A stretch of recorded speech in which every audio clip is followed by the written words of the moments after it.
بسم الله الرحمن الرحيم نحمده ونصلي على رسوله الكريم أما بعد فقد قال الله تبارك وتعالى في القرآن الكريم أعوذ بالله من الشيطان الرجيم بسم الله الرحمن الرحيم ذلك الكتاب لا ريب فيه هدى للمتقين وقال النبي صلى الله عليه وسلم خيركم من تعلم القرآن وعلمه أو كما قال عليه الصلاة والسلام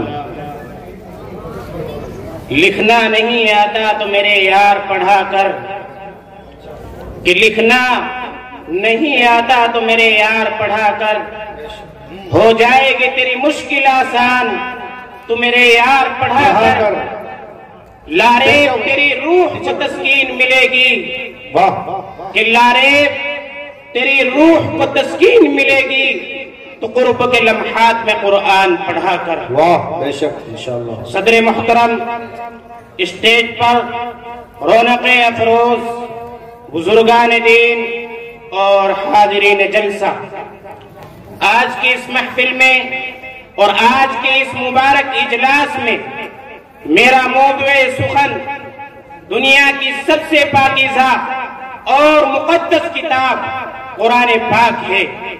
ہمیں چڑھتے سورج کی طرح یقین ہے کہ اس کا ایک ایک حرف سچا اور صادق ہے۔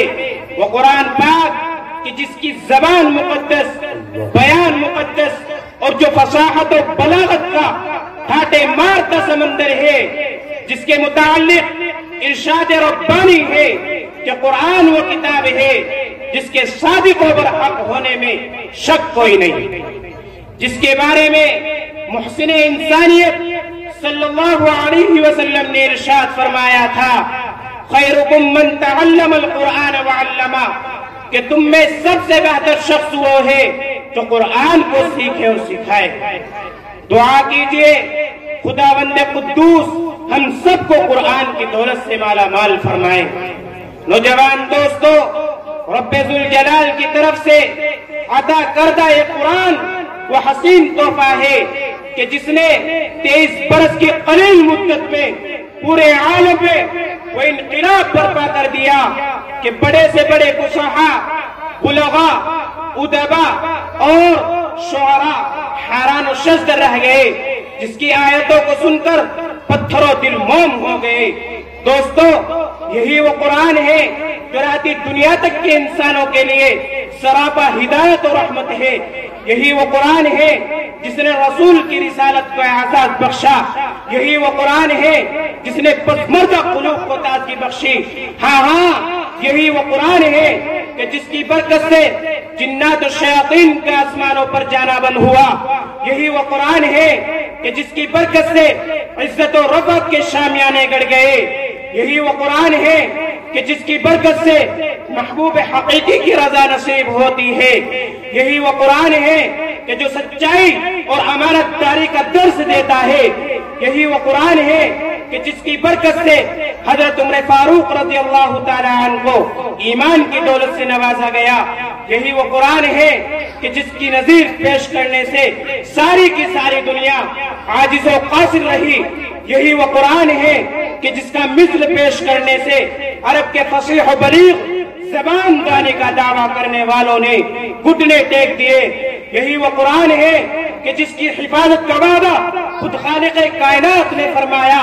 یہی وہ قرآن ہے کہ جس کی برکت سے باطل کے لہراتے جھنڈے ٹوٹ گئے۔ یہی وہ قرآن ہے کہ جس کی برکت سے ابو بکر تھا صدیق اکبر بن گیا۔ یہی وہ قرآن ہے کہ جس کی برکت سے عمر تھا فاروق اعظم بن گیا۔ یہی وہ قرآن ہے کہ جس کی برکت سے عثمان تھا ذو النورین بن گیا۔ یہی وہ قرآن ہے کہ جس کی برکت سے علی تھا حیدر کرار بن گیا۔ یہی وہ قرآن ہے کہ جس کی برکت سے خالد تھا سیف اللہ بن گیا۔ یہی وہ قرآن ہے کہ جس کی برکت سے عائشہ تھی صدیقہ بن گئی۔ محترم حضرات، آج کے اس نازک دور میں حفظ کلام پاک کو فضول سمجھا جاتا ہے، اس کے الفاظ رٹنے کو حماقت بتلایا جاتا ہے، کہا جاتا ہے کہ اس کا رٹنا اور بے سمجھے پڑھنا بے سود ہے۔ افسوس، صد افسوس اس قرآن پاک کے بارے میں ہمارا یہ خیال کہ جس کے بارے میں شہنشاہ بطحہ جناب محمد رسول اللہ صلی اللہ علیہ وسلم نے ارشاد فرمایا تھا، اقرأ وارتقِ ورتل كما كنت ترتل في الدنيا فإن منزلك عند آخر آية تقرأها۔ قیامت کا میدان ہوگا، حافظ قرآن سے کہا جائے گا کہ قرآن پڑھتا جا اور جنت کے درجوں پر چڑھتا جا، بس تیرا مقام اور ٹھکانہ وہی ہے جہاں تو آخری آیت پر پہنچے گا۔ میرے دوستو، یاد رکھو کہ قرآن دنیا کی سب سے بڑی نعمت ہے۔ یہ زمین و آسمان، چاند سورج، ستارے کوئی اس نعمت کا مقابلہ نہیں کر سکتا۔ اللہ کا یہ مقدس اور عظیم کلام ہے، اور کیوں نہ ہو کہ جبکہ اس کا اتارنے والا امین، جس کے ذریعے اتارا گیا وہ بھی امین، جس ذات پر نازل ہوا وہ بھی امین، جس مقام پر نازل ہوا وہ بھی امین، جس مہینے میں نازل ہوا وہ تمام مہینوں سے افضل، اور جس رات میں نازل ہوا ہے وہ 1000 مہینوں سے بہتر ہے۔ بس میں اسی کے ساتھ اپنی بات کو اس شعر کے ساتھ ختم کرتا ہوں کہ ہر مسلمان کا یہ ارماں ہونا چاہیے، کہ ہر مسلمان کا یہ ارماں ہونا چاہیے، بچہ بچہ حافظ قرآن ہونا چاہیے۔ وما توفیقی الا باللہ۔ ماشاءاللہ۔